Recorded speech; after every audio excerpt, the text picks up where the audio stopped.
We're going to jump right in here to go live now to Belfast, where U.S. President Joe Biden is speaking. Let's listen.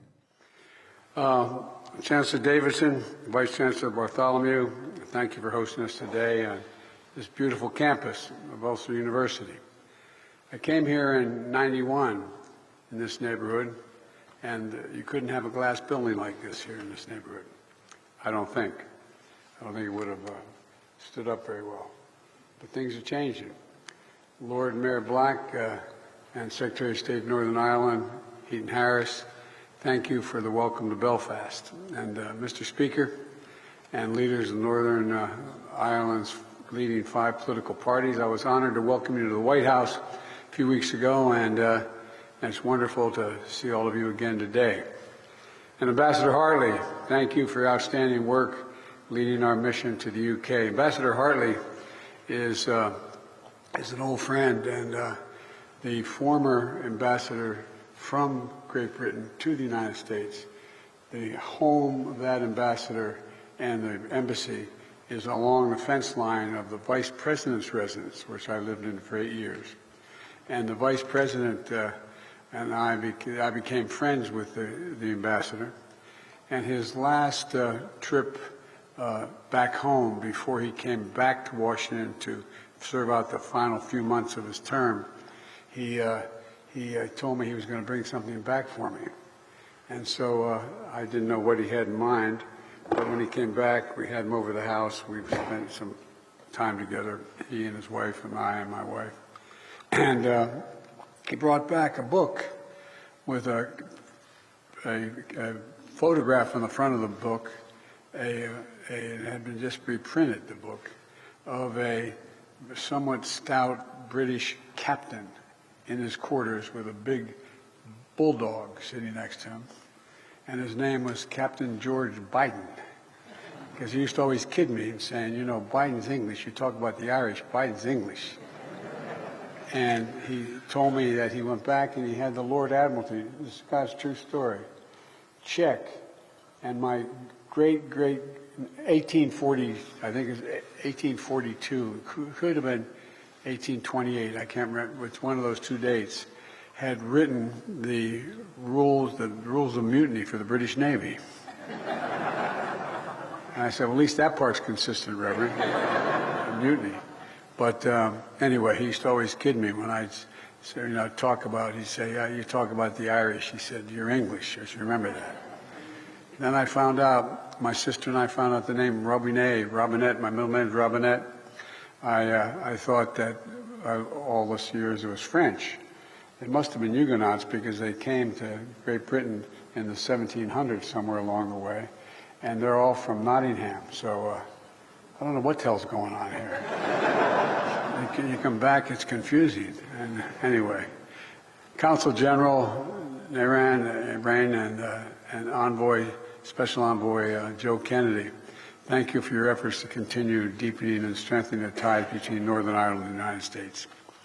It's good to see Belfast, a city that's alive with commerce, art, and I would argue inspiration. The dividends of peace are all around us, and this very campus is situated in an intersection where conflict and bloodshed once held a terrible sway. The idea, as I said, to have a glass building here when I was here in '91 was highly unlikely.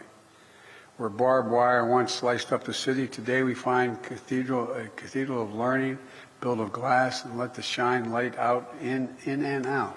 It just has a profound impact for someone who's come back to see it. You know, it's an incredible testament to the power and the possibilities of peace. 25 years ago this week, the landmark Belfast Good Friday Agreement was signed. And it wasn't easy. I was a United States Senator at the time, and I worked very closely with my good friend George Mitchell, who will be here, I believe, in a couple days. And there were no guarantees that the deal on paper would hold. No guarantees that it would be able to deliver the progress we celebrate today. It took long, hard years of work to get to this place. It took a people willing to come together in good faith and to risk boldly for the future. Leaders in peace like John Hume and David Trimble and David Irvine and Monica McWilliams and Mary Robinson, etc. They were all people that I got to meet back then.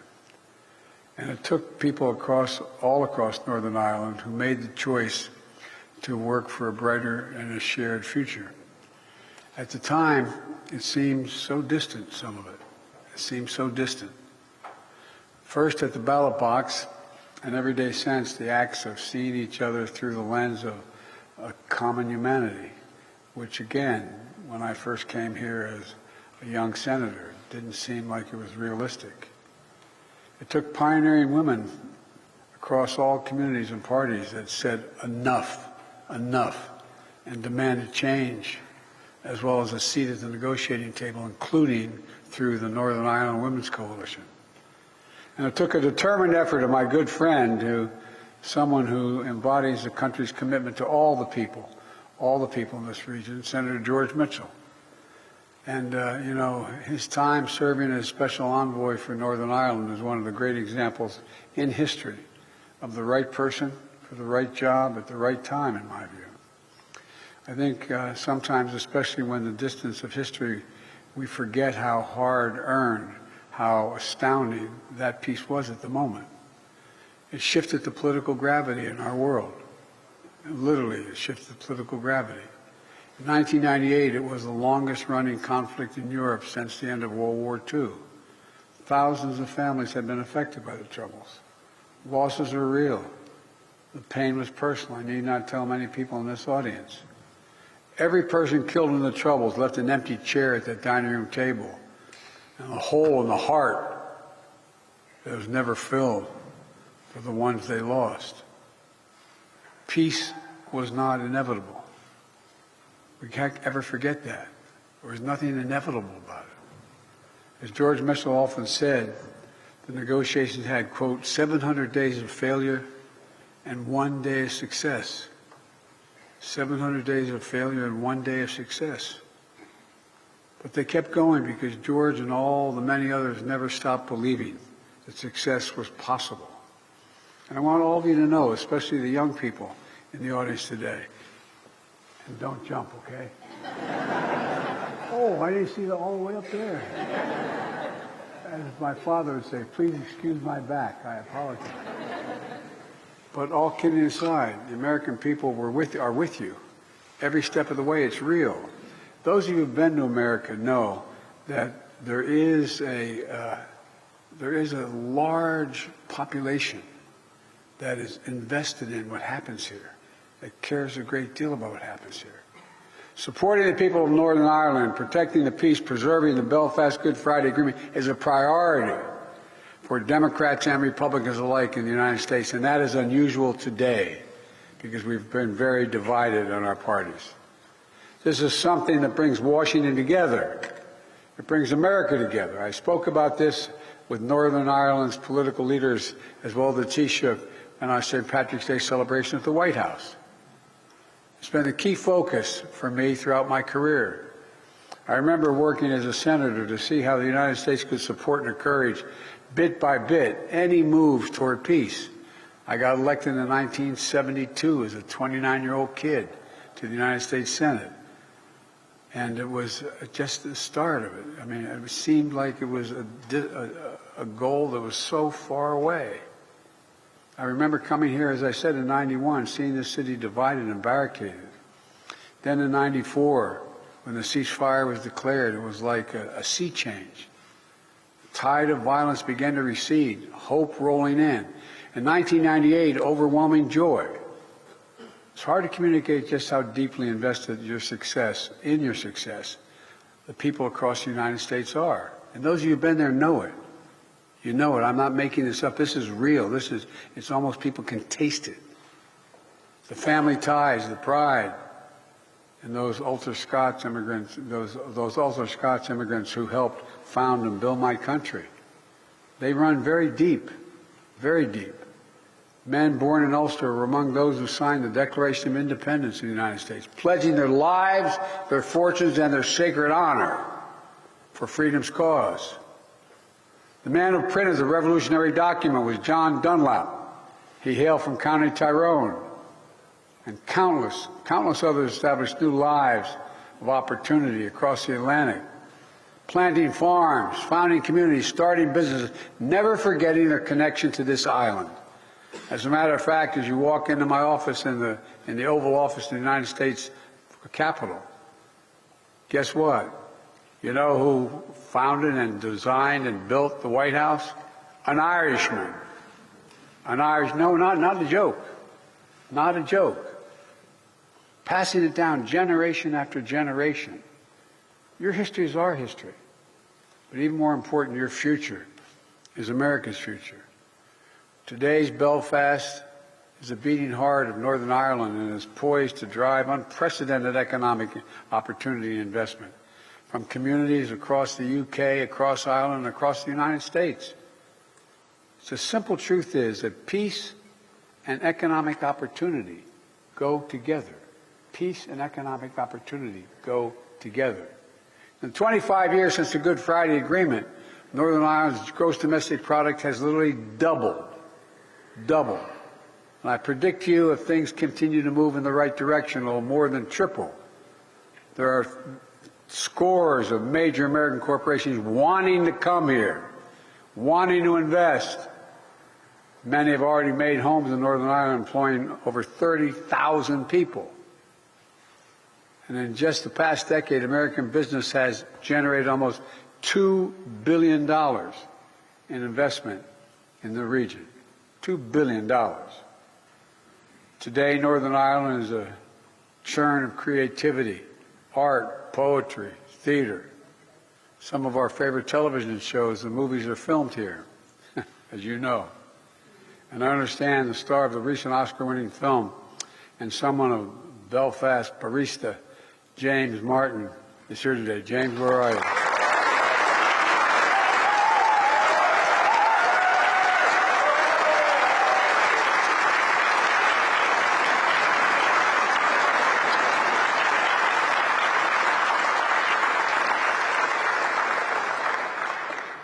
I got to meet James, and I got my picture taken. I'm going to go home and brag to my daughter. Cruise ships packed with tourists fill Belfast port. And young people, instead of fleeing for opportunities elsewhere, can see their futures and careers for themselves that speak to unlimited possibilities here.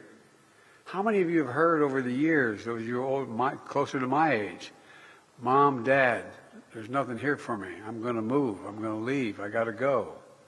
Well, it's not happening now. So it's up to us to keep this going, to keep building on the work that has been done every day for the last 25 years, to sustain the peace, unleash this incredible economic opportunity, which is just beginning. I promise you. You think I'm joking. It's just beginning. We get this, keep it going. We all know there's more we can do together. You know, there's so much energy and dynamism, especially among young people who are starting their own businesses, blazing their own trails, connecting to the global community of entrepreneurs. And young people in Northern Ireland are on the cutting edge of sectors that are going to define so much of the future. Cyber, technology, clean energy, life sciences. Here in Northern Ireland, programs like Young Enterprise Northern Ireland, helping thousands of young people each year gain skills and pursue their goals as entrepreneurs. That's why I asked Joe Kennedy, my new special envoy in Northern Ireland of Economic Affairs, to help supercharge that work, to bring more businesses, more investment, more opportunity here to Northern Ireland, and help realize the enormous economic potential of this region. Because I know parenthetically, when that happens here, it gives faith to people around the world. If it can be done here, it can be done in my community. Not a joke. The world is changing. It's changing drastically. And it presents enormous opportunity, but also significant dangers.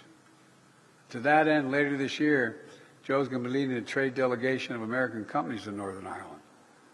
Now, I know the UK's departure from the European Union created complex challenges here in Northern Ireland.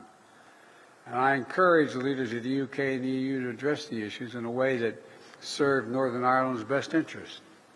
I deeply appreciate the personal leadership of Prime Minister Sunak and European Commissioner von der Leyen to reach an agreement. The Windsor Framework addresses the practical realities of Brexit and it's an essential step to ensuring hard-earned peace and progress to the Good Friday agreements that they're preserved and strengthened. You know, the negotiators listened to business leaders across the UK and Ireland who shared what they needed to succeed. And I believe the stability and predictability offered by this framework will encourage greater investment in Northern Ireland, significant investment in Northern Ireland. I come from a little state where, the state of Delaware and back home, it has more corporations that are registered in that state than every other state in the Union combined. So I know a little bit about corporate attitudes. All the immense progress we see around us was built through conversation and compromise, discussion and debate, voting and inclusion. It's an incredible attestation to the power of democracy to deliver needs for all the people. And now I know better than most how hard democracy can be at times. We in the United States have firsthand experience how fragile even long-standing democratic institutions can be. You saw what happened on January the 6th in my country. We learn anew with every generation that democracy needs champions. When I went to college, I was a political science major and history major. We were told every generation has to fight to preserve democracies. I didn't believe it at the time. I just thought it was automatic. We had this great democracy. What would we need to do? As a friend, I hope it's not too presumptuous of me to say that I believe democratic institutions established through the Good Friday Agreement remain critical to the future of Northern Ireland. It's a decision for you to make, not for me to make. But it seems to me they're related.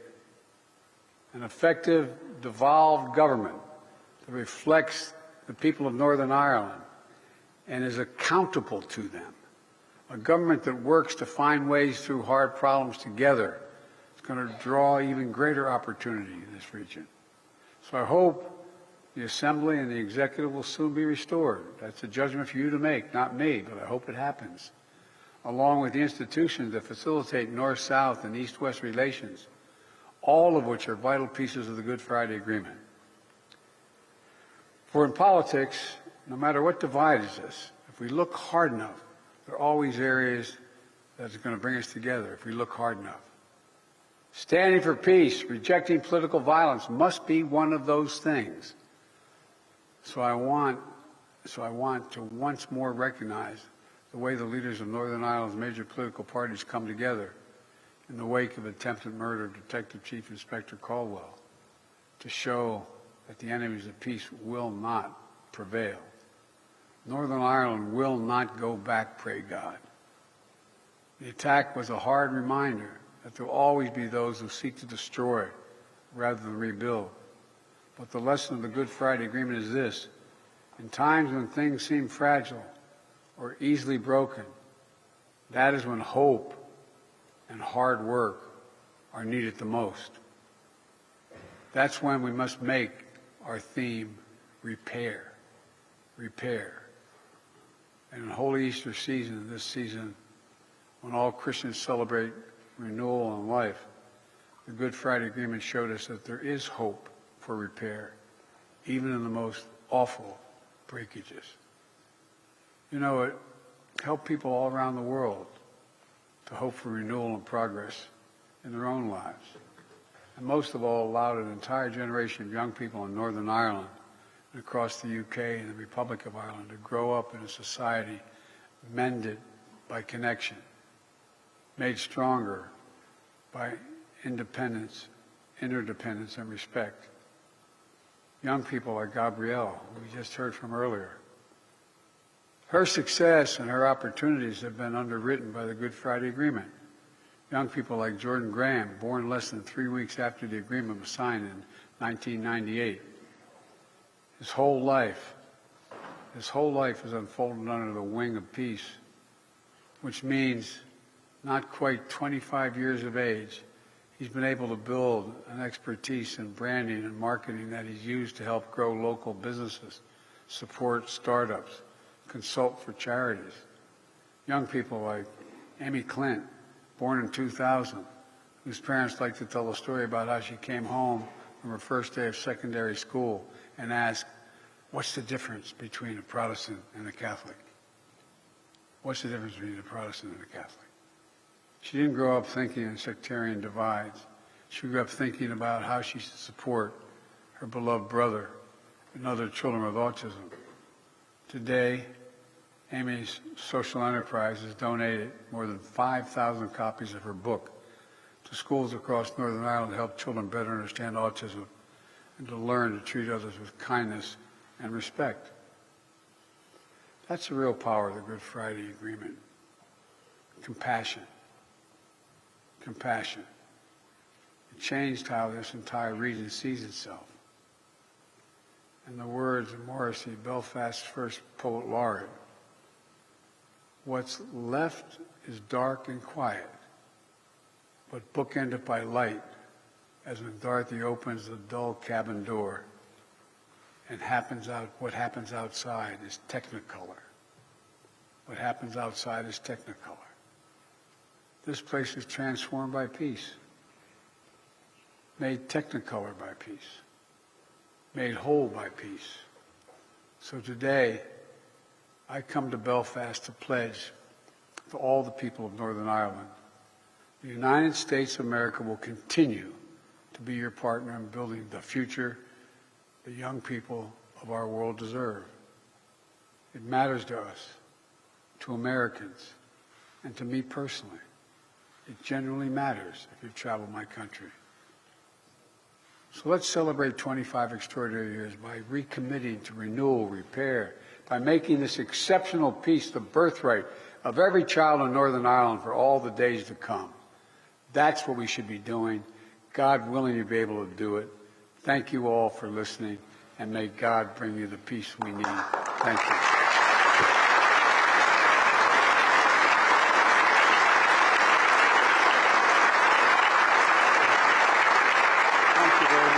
To the US President Joe Biden speaking live in Belfast to mark the 25th anniversary of the Good Friday Agreement that helped end 3 decades of conflict in Northern Ireland.